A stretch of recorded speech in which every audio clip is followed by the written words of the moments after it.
So excited to moderate today's Q&A with our filmmakers. So without further ado, let's welcome producer Becky Sloviter. Hello, Becky. Hi, Scott. Thank you so much for having us. Editor Matt Friedman. Hi, Matt. Hello. We have Cristin Milioti. Hello, Cristin. Hi. And Andy Samberg. Say hello, Andy. Hi.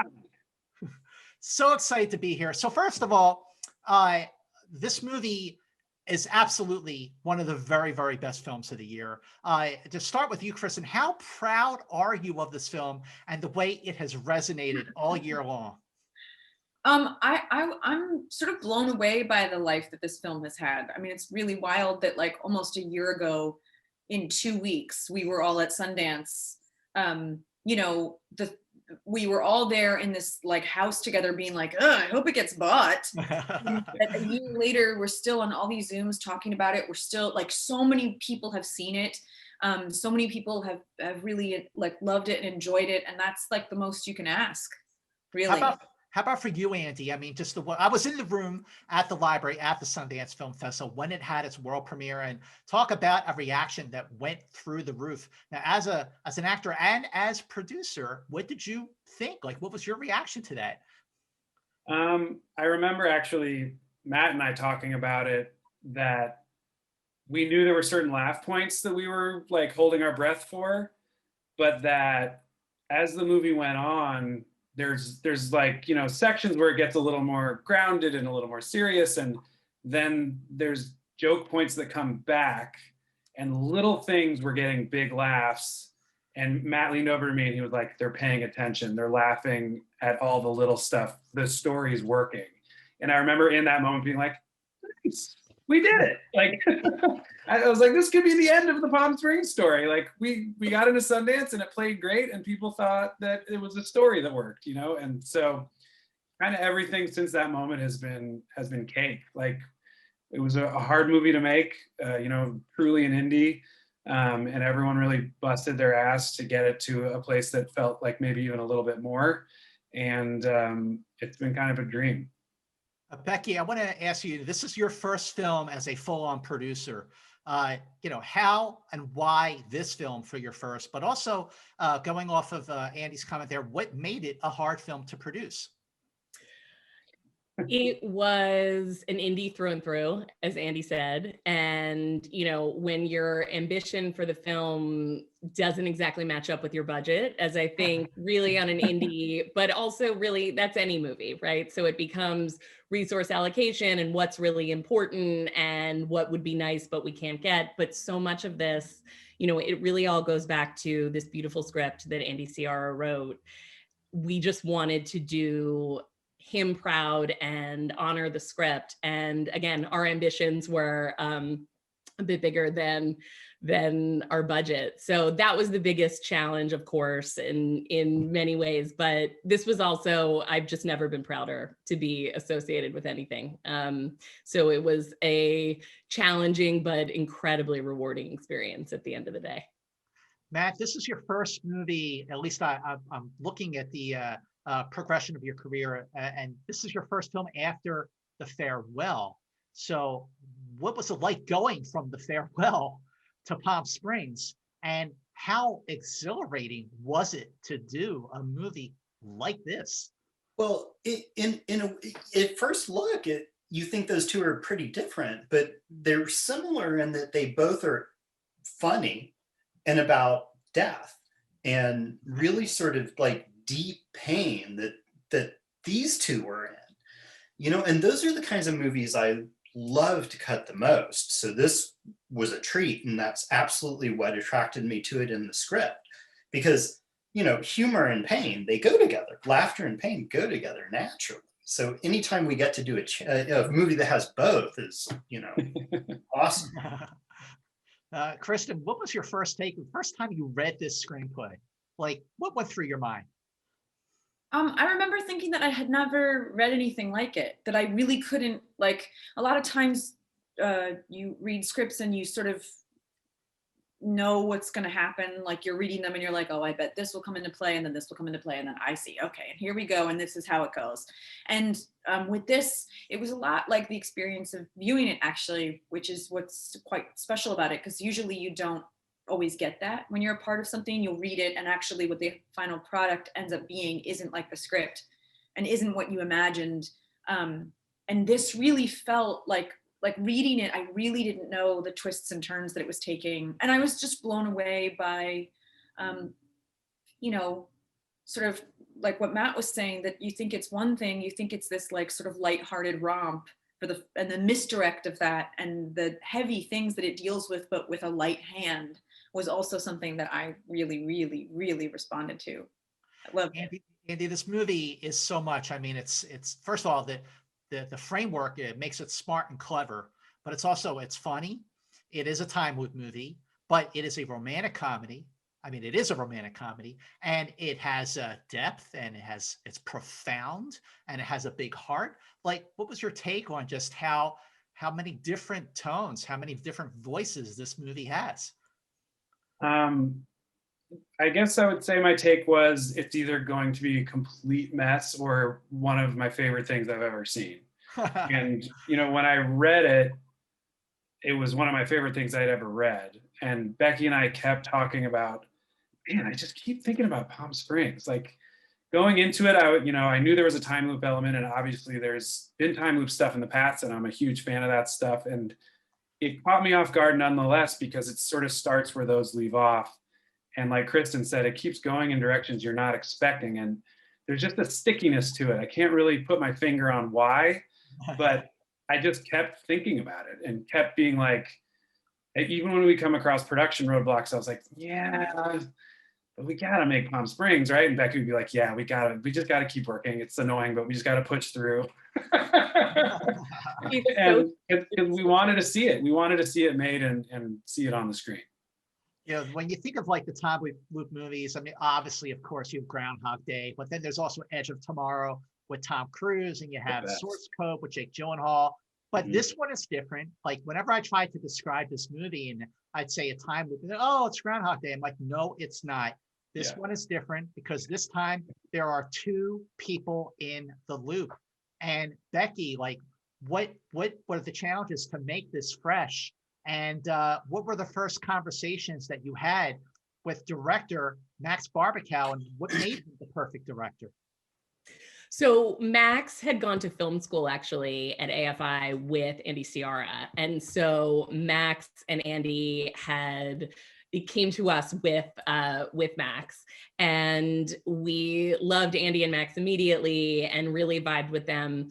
I think, you know, to echo a bit of what Cristin and Andy were both saying, I think one of the things I'm most proud of about this movie is it manages to be serious without taking itself too seriously. I think that's a really hard needle to thread. It has a lot on its mind, but it's also really light on its feet. You know, Andy and I would joke a lot. If you're just looking for a cool 87 minutes, you got it. And if you want something that's really going to make you think and want to talk to whoever you saw the movie with afterward about it, that was, you know, one of our goals and why I think it really stayed with us. It was just really special from the start. And I think as Andy and I were putting it together and working on the script with Max and Andy, again, it, as Andy said, just kept kind of sticking with us. And we just couldn't stop talking about it. Our excitement for it really bubbled up. So Matt, what your conversations with Max, how was your collaboration with Max unique and different from other filmmakers you've worked with? Well, one of the things that I really loved about Max was the attention to detail that both he and Andy paid to the story. In the script, well, there's two Andys, so it's always like, for instance, when we first meet Roy, he grabs this little appetizer and bites into it, and it's like, tuna? And the guy goes, yeah, and he's like, and then when we meet him later, he's cooking tuna in his kitchen, so he's a tuna aficionado. And it's like there is attention to detail that Max paid everywhere through the entire film. And in these challenged sort of true indie features where they were having to run as fast as they were running in production, that's usually the first stuff that gets dropped by the wayside. I've worked on so many of them that were great at the script stage, and then they just hit the production roadblocks and couldn't capture what was so unique in the script. And however, they did it on set, I wasn't there. I don't go to set. They got everything. So, just to piggyback on that a little bit, Andy and Cristin and the rest of our amazing cast often had 2, maybe 3 takes at most. It was, they knew their characters inside and out, and even the actors who had 2 to 3 lines, it was so impressive to see everyone just really all hands on deck. And I think, that's a testament to Max as well. Yeah, I think that the tuna example for Max is so on point, because it speaks to a bigger thing about the movie in general, which is, they always talk about, like, when you watch like a far future sci-fi movie or something, it sort of lives and dies on the world building.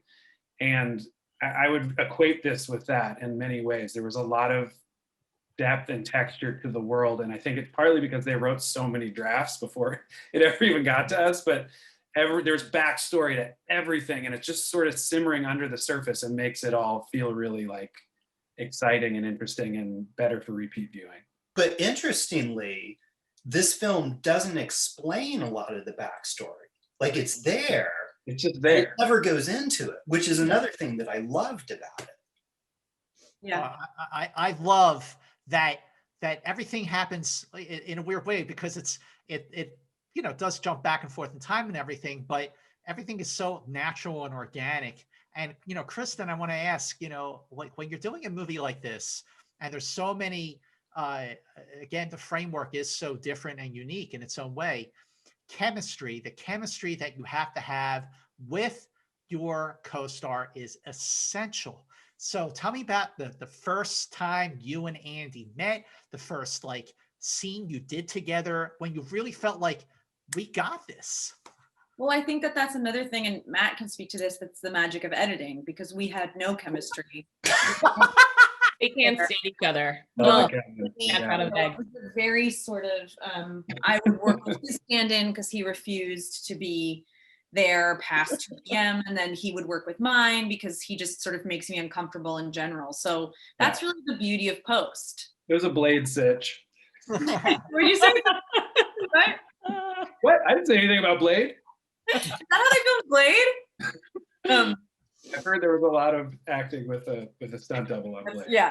No, Could be a lot. I think that those things are like sort of a bit it is so hard to make a movie, obviously. Like, it's so hard for so many, so hard to make anything, but for so many things to come together in the right way and for everyone to be on the same page. And like, as far as chemistry goes, that I have always sort of felt like that's one of those things that it's either there or it's not. You can judge it for sure. Yeah. I've shown up to a couple things where I've been like, uh-oh, and then we've judged it. We've found our way through. You judged it. You judge it, you get in and you're like, this is my job. We're going to figure this out. We'll find a way. But this was like with Andy, it just sort of, we always had like a real beautiful rapport.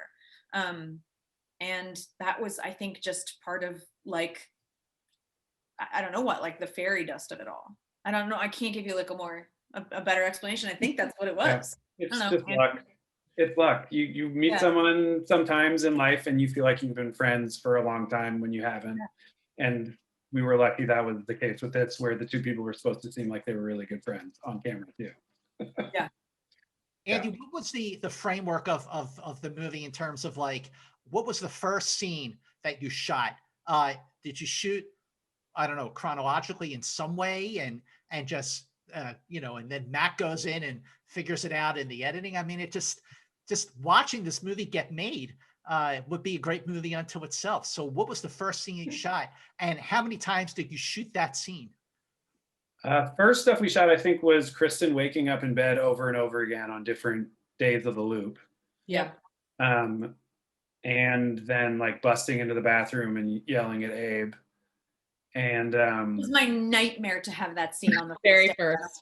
Like, the worst thing you could get as an actor is the schedule where they're like, here you go. And on your first day where you're like figuring out where the bathrooms are and like who to sit with at lunch is like the scene that's like, oh, you mean the emotion, like one of the emotional cruxes? Got it. Like there's no like warming. It was tough. I will say we did a pretty good job considering how jammed the schedule was of giving some of the bigger emotional scenes more time in the schedule. Yeah. We did not shoot chronologically by any stretch. That was never going to happen because so much of it being a time loop movie, we were boarding things at the same location and they'd be for, you know, a million different moments of that day over and over again. But for the characters, their story is emotionally changing. So you shoot like, you know, 15 different scenes at the wedding all at once, but it's going over the course of the movie. We would try to shoot those chronologically, sort of like work your way through the script. And that was helpful, certainly. But, you know, we were doing like stuff at the end of the movie the first or second week. And but to piggyback on what Becky said earlier, like, I do think that some of the, like one of the challenges of this was the fact that we did move so fast. Like the ambitions for the film were so big. And so, yeah, like a lot of times it meant you got like 2 or 3 takes, but sort of like the madness of that did sort of, you kind of had to like, you had to swing for the fences, or else you learned very quickly that like there was no like warming up. And I actually think that in the end, like that energy is in there, that you're just, it's like a rocket ship. Cause we were like on a rocket ship. It was just like action. And then like you blacked out and 21 days later, they were like, you're done. Like, I don't know, like it was wild. Well, that thought, wait, 21 days? Yeah. Yeah. It's a very short 21 shoot. or 22, Becky? 22. 22, sorry. But one of those days was sort of a half day because we had to drive to Joshua Tree. And what a drive it was. Yes. Yeah. But I mean, Cristin, to piggyback on Kristin's piggyback, you hear people talk about actors as consummate professionals, but really no warming up, no, can I take that again? Like we just didn't have time to bleed. And everyone, I think this is when you realize how fortunate you are that everyone's making the same movie, because that doesn't always happen either. And I think, you know, Andy and Cristin, of course, most predominantly, just could roll with it, could use that frenzy at times. And, you know, as Cristin said, you can see it on screen, that energy at times. Becky, Yeah. did you just, was that a Predator reference? It sure was. And Jesse Ventura and Predator, I ain't got time to bleed. just for you. Yes, exactly. Appreciate that. With No, the I'm going to piggyback on Becky, piggybacking on Cristin. Well, Please do. To say that not only that, but, you know, as an editor, I saw these two feed off each other.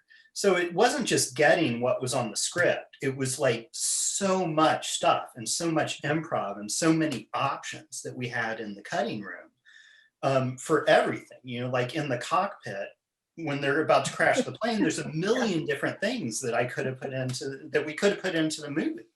Like that's the hard part about editing, I think. Right. You know, it is choosing, okay, well, we have 10 really great funny things. We got to kill 9. And those 10 funny things were gotten inside of 12 minutes, really. yeah. It was crazy. Well, just to piggyback off of Becky and Matthew. By the way, let's keep the piggybacking going. This is great. I love it. Why ever walk again? So the question is like, with such a fast shoot, I'm floored that you had just over 21, 22 days to shoot, because the movie, the reason I am floored is because it looks so polished. It looks like a studio film. I mean, it looks like just you had maybe 3 times that much time. But when you have that short period of time and you're doing a movie like this, how much risk taking did you do? How much improv, how many different things did you try, and how fun was that to work in that way? Cristin, I want to start with you on that. Well, I think that also was such a blessing of really from like everyone on this film, the crew, the cast, every single person was there because they believed in it. And so I think that like in the moments when we would have ideas for things like the tattoo, when we tattoo each other, like that was something that we stole as the sun was setting because we'd like been talking about it. And our makeup artist Galaxy like jumped in with like a makeshift pen and was like, oh, I can rig that. And everyone was always so game, even at the pace that we were going, which was brutal, but like everyone was always willing to jump in if it was like for the sake of a joke or for the sake of a beat in there. And that is also what makes it so special. I don't know, that was like what came to mind. And that's very rare because I think, you know, none of us were there for the money, obviously.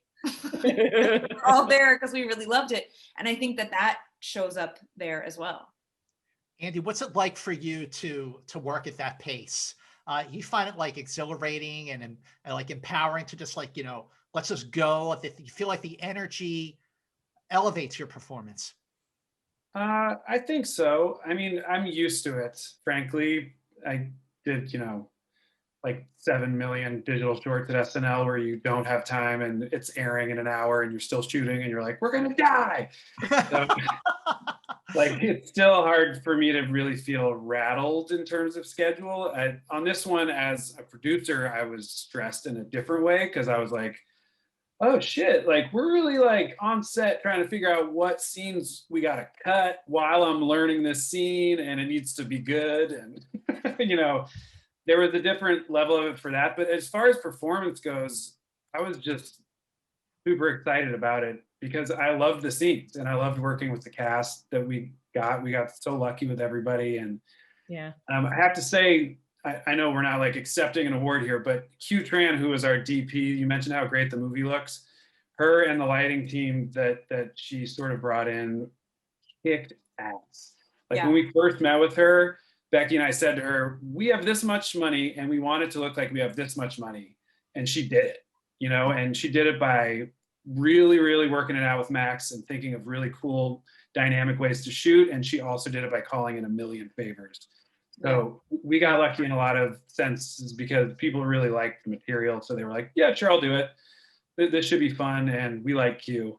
Yeah, yeah, exactly. She was so tireless, and we could tell that from our meeting, and we'd been a fan of hers. But you know, when you're grinding it out, when you're on day 17 and it's night shoots, you know, with Andy and I keep joking about his next wedding movie we make will be set during the day. Thank you very much. We didn't clock that ahead of time, but yes. And Kristen and I would drive home at 5 a.m. It was brutal, and Q was tireless. So her talent is sort of equal to her work ethic. She's so great. Matt, I want to ask, like when you're working on a film, especially a film like this, how much goes into like what you consider about what the audience is thinking? Everything. Like that's really the sum total on my job, is thinking about, you know, because ultimately we knew we wanted to get to a certain spot. We wanted to get people laughing and we wanted to get people sad and moved, those emotional responses. So at every step of the way through the cutting process, we were talking about that and what is the best way to get there. And, you know, my understanding, like we mentioned earlier, where the backstory is not always put on the screen, it's a lot of discussions between, you know, me and Max and Andy in his role as producer about what that backstory is, because I wasn't there through the script development and I needed, you know, to know that. So like when Sarah asked Niles what he did in the prior life, and he answers, you know, I don't know. Like I remember, Andy, I turned to you because you happened to be in the cutting room that day, and I said, "Are you lying or are you telling the truth?" Yeah. And you were like, "Well, we want to leave it vague. We don't want to let people know." But, and then he answered, because, you know, we need to know that in order to get the performances to the point where they feel genuine, so that people will actually feel the things that the characters are going through. So yeah, it's all about that. Like it's much more about what is the audience thinking and what are they feeling, and making room for those emotions, than worrying about, say, you know, logistics of the time loop. which we did also. Yeah. And how? One of my favorite things though about this film are the ambiguities about, like, you actually don't need to know that much about you know, you're given just enough to know where they're coming from. Like, you don't have to know exactly what my marriage was like, or like what my relationship with my mom was, and now what my relationship with my dad is now that he has like a new family. Like, it's all there, but you never like go into the gritty details. And that's actually one of my favorite parts about it. Me It's too. not weighed down by it, but it's Yeah. all there. I feel like this movie is for people who like that, and we are all those people. So it really was a good fit. Okay, well, I gotta ask, because I gotta know what's up with the dinosaurs. I need an answer. Please tell me. Well, it's open to interpretation. That's definitely one of the moments that we're talking about. And Yeah. there's a number of moments in this movie, and we talked about it in our first meeting with Ciara and with Max, that are meant to invite a conversation between people who have seen it, and thereby reveal things about people and who they are and what their worldview is, kind of their general state of being and outlook on how they interpret it and what they get out of it. So even within our, creative cocoon that we like to call it, there were varying opinions on what some of those things meant. The dinosaurs, the ending, whether or not Niles does or doesn't remember, things like that, that it speaks exactly to what Cristin was saying. I think it's miraculous that we were able to do that, and so many people got that that's what we were going for. It's really, really gratifying feeling. Yeah. One other thing on that is, how many different endings did you actually shoot? 97. And it was a real fight figuring it out. No, I'll we say did this. have a lot of old endings. I'll say this. Yeah. There were no endings that were shot that weren't in that pool. You know what I mean? They were all there. It was just all versions on the dialogue, different takes on what it did or didn't convey. Right. And different other elements. How long was your first cut of this movie, and how many different cuts of the movie did you put together? Like the very, very first rough cut was really long, over 2 hours, I think. Oh, wow. Yeah. But that was rough. It was almost like an assembly. And then, there were many, many edits. We did a lot of screenings. We did a lot of small screenings for friends and family to sort of fine tune. I don't know. I don't even know really how to quantify how many edits there were. Well, yeah, a lot. I think we were up to when we got to the point where we were numbering versions of reels, I think probably up in the high 20s. And then each of those things would have countless iterations, because those were just landmarks of when we would screen or show to somebody. We definitely worked it in post. We really got in. Yeah. Fine tuning and the attention to detail that any, process is going to be. I think on this one, because of all the detail, as Matt was referencing, that comes from the script and all the little things, something Andy and I talked about constantly was repeated viewings. We wanted it to be rewarding to the viewer who comes back again. And so the final product that's out there is not actually that different than one that we had a month prior to going to Sundance, but the fine tuning, to us, it's actually quite a bit different. Well, the good news is this. So in over the summer, the movie dropped on Hulu, and Becky, to your point, I have watched this movie now 9 times on Hulu, including last night. I know, Cristin, I know you think. Bless you. Thank you. That's amazing. I've seen it more. Well, of course you have to see it more. You've seen it the most. But I have seen this movie 9 times, not only because I just think that, I get things out of it, and I love that I'm still questioning certain things about the film, obviously the dinosaur, but it makes me happy. And I feel like this year we needed a good laugh, something to make us happy. And Kristen, the movie is seen in a completely different framework after April. What's your take on that? I mean, we could never have known. You mean because we're all repeating the same day over and over again, right? Exactly. For a second, I was like, did something else happen in April? Yeah, it's like, but no, we're talking about the thing. Yeah, I mean, we would never obviously have known, but like, talked about this in other interviews. I think what is so incredible about the mechanism of a time loop is that it's almost superfluous. Like Andy Ciara said once that this movie is can be interpreted as an allegory for depression, that like when you can't get out of the same way of thinking about your life. And that's what I thought when I read it, which is obviously was like a year and a half before the pandemic. I was like, oh, this is about not being able to like escape yourself and what you think your life should be or should have been, or what you've done wrong, or where you lost your path. And so obviously it took on a whole nother level when like no one could leave their homes and we all felt like we were stuck with no end in sight. I mean, I can't believe that we were lucky enough to release something not only that we cared so much about, but that from what I understand has really, like you said, like people have been able to laugh and also feel understood by it because of the getting trapped. So I mean, there was just an added like layer of sort of the crazy journey that this movie has gone on. Andy, what's your take on that? Yeah, it's been an interesting juxtaposition because on the one hand, obviously, it's just been a nightmare for everyone, the quarantining and the pandemic and everything.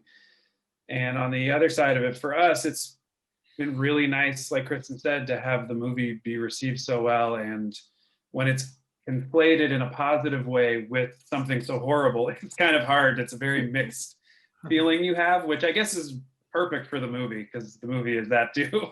It gives you kind of both. So I don't know. I mean, it's anytime you make something, you're really just kind of hoping that people watch it and that they like it. So whatever circumstances have led us to that, I'm really happy and glad. Could not think of a better way to bring this conversation to a close. I gotta tell you, every year on November 9th, make sure you watch Palm Springs because it's just such a wonderful film. I want to thank everybody for this amazing conversation on behalf of the Mill Valley Contenders season. Matt Friedman, Becky Sloviter, Andy Samberg, Cristin Milioti. Thank you so very much and Happy New Year. Thank you. Happy New Year to you. Thank you, Scott. Yeah. Shout out Bay Area.